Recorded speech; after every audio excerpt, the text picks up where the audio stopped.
जो सराफा व्यापारी है आशीष भंडारी, जब ये अपनी दुकान बंद करके अपने भाई के साथ थे तो ये पहले अपना बैग लेके वहां से निकले और बीच मार्केट में सराफा का जो चौराहा है वहां पर इनके साथ कुछ लोगों ने लूट की वारदात को अंजाम देने का प्रयास किया। इनका जो बैग था जो ये अपनी ज्वेलरी की दुकान से लेकर आ रहे थे उसको लूटने का प्रयास किया।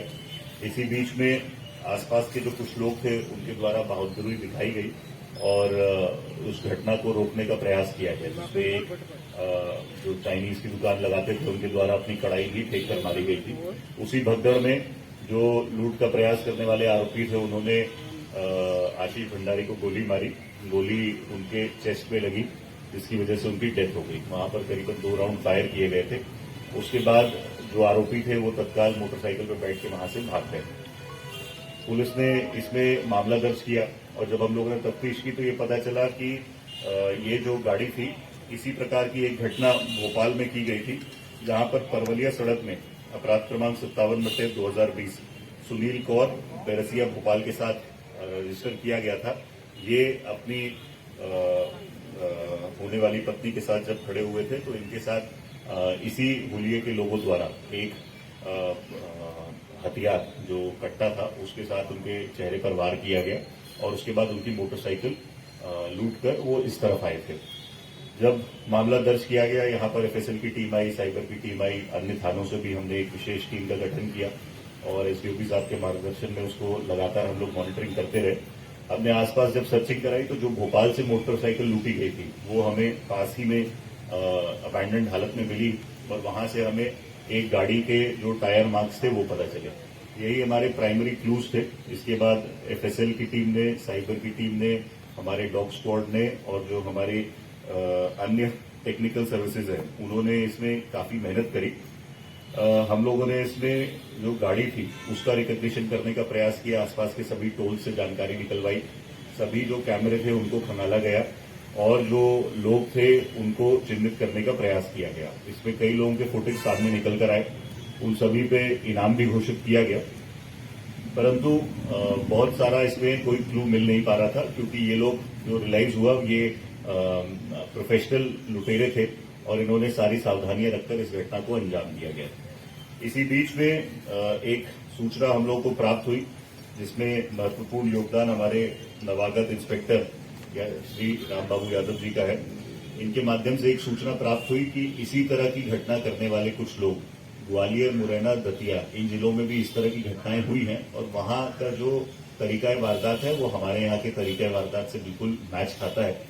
जिसको हमने डेवलप करना चालू किया तो हमें एक आदमी के बारे में जानकारी मिली। इसका नाम संजू उर्फ संजय जाटव है। ये रामनगर का रहने वाला है।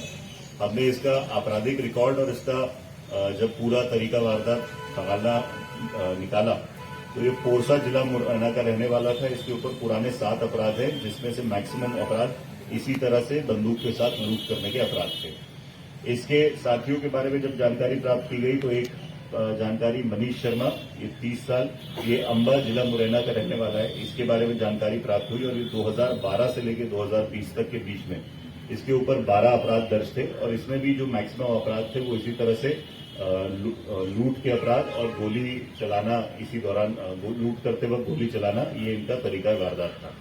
इन दोनों के बारे में फिर हमने जानकारी लगाई तो ये दोनों अपराधी, इनके हमने संबंधित जेल, संबंधित थानों से और संबंधित जो गृह क्षेत्र है वहां से इनके फोटो बुलवाए। हमारे पास जो सीसीटीवी फुटेजेस थे उससे हमने फेशियल रिकग्निशन कराया और हमें एक अप्रोक्सीमेट मैच मिला कि ये जो संजू जाटव है यही हमारे यहाँ का घटना करने वाला व्यक्ति है। जिसके बाद ग्वालियर जेल जाकर यहाँ से जो हमें सूचना प्राप्त हुई थी उसके बेसिस पे इसको ग्वालियर जेल से हम लोगों ने प्रोडक्शन वारंट पर बुलवाया।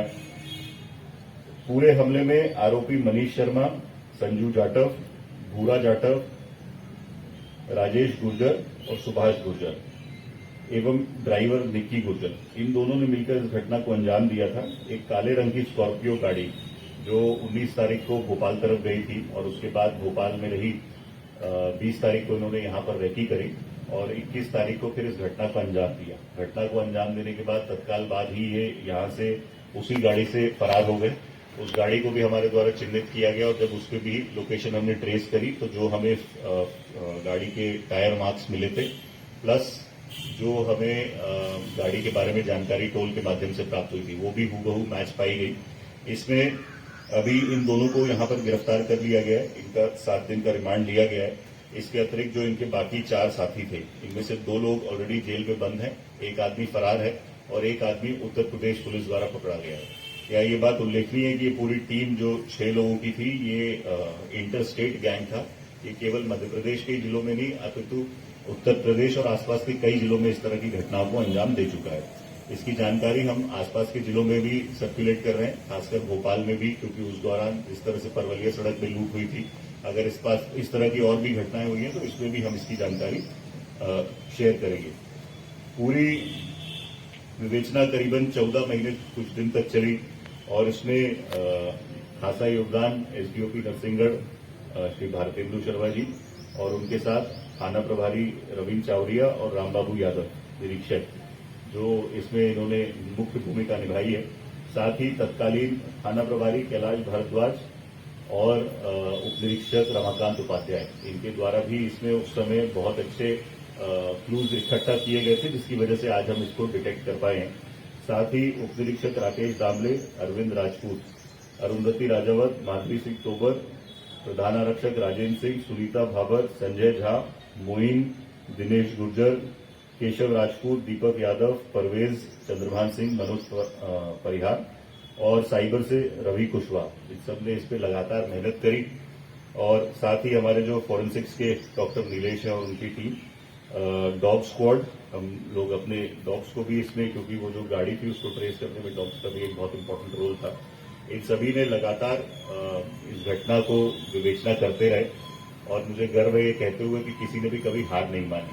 जब भी इस बारे में चर्चा होती थी तो हम लोगों में भी एक कॉन्फिडेंस था। तो वह क्या कहना चाहेंगे? मैं सबसे पहले तो इस खुलासा करने के लिए पूरे पुलिस महकमा को धन्यवाद देना चाहता हूँ।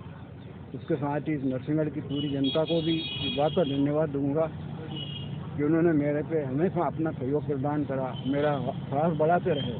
इसके लिए वो भी सभी पूरे शहर की जनता, इसके लिए धन्यवाद के पास। केडी भंडारी जी, नरसिंहगढ़ के सारे पत्रकार एक साथ रोज समाचार लगाते थे। बिल्कुल, पूरे पत्रकारों ने बहुत सहयोग करा। बिल्कुल, बहुत सहयोग करा पत्रकारों ने, बहुत ज्यादा सहयोग करा। आज आपके बेटे के जो आरोपी थे, आज उनको गिरफ्तार किया है। हाँ, वो खुशी तो इस बात की कि केवल एक वो अपराधी पकड़ा गया जिससे अपने को संतुष्टि हुई कि कम से कम अपराध पकड़ा गया। बच्चा तो आ नहीं सकता, लेकिन अपराधी तो पकड़ा है। आगे जो भी कार्रवाई होगी वो होगी। कितने दिन तक आपने ढाढ़स बना रखा कि जब से पकड़ाएंगे? शुरू के दिन से आज तक ढंढास ही था, और नहीं पकड़ा था आज भी, तो भी ढंढास से रखना पड़ता, राम के ऊपर ही भरोसा था।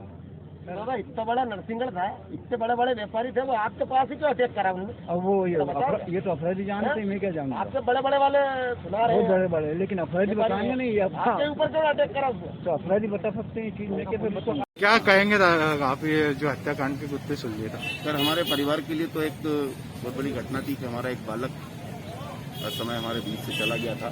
लेकिन संतोष इस बात का है कि चाहे वो 12 महीने बाद अपराधी पकड़ा है, और हमें उम्मीद थी कि पुलिस जिस तरीके से प्रयास कर रही है, क्योंकि हम समय समय पर बात करते थे तो वो बताते थे कि हम हर पहलू पर विचार कर रहे हैं, हर पहलू पर हमने काम कर रहे हैं। हमें उम्मीद थी कि एक न एक दिन अपराधी पकड़ाएगा, और आज हम इस बात के लिए हमें संतोष है कि अपराधी पकड़ा है। और आपने इनाम भी दिया पुलिस को? कितना इनाम? नहीं, हमने जो है कोई इनाम नहीं, हमने 11,000 रुपये पुलिस वेलफेयर फंड में हमने दिए हैं, इसलिए कि जो कभी कभी इन घटनाओं को पकड़ने में, कभी कभी इन घटनाओं को उसमें कभी कभी बहुत से पुलिस वाले शहीद हो जाते हैं, तो एक पुलिस वेलफेयर फंड है, तो हमने इसीलिए उसमें दिया है कि ताकि वो किसी परिवारों को काम आ सके। और निश्चित पुलिस अधीक्षक महोदय, पूरी टीम, एसडीओपी साहब और टीएम साहब और सभी जो लोग लगे हुए थे, इन सबको मैं भंडारी परिवार की ओर से उनको धन्यवाद देता हूँ। उन्होंने पकड़ा और हमारे बालक को न्याय दिया।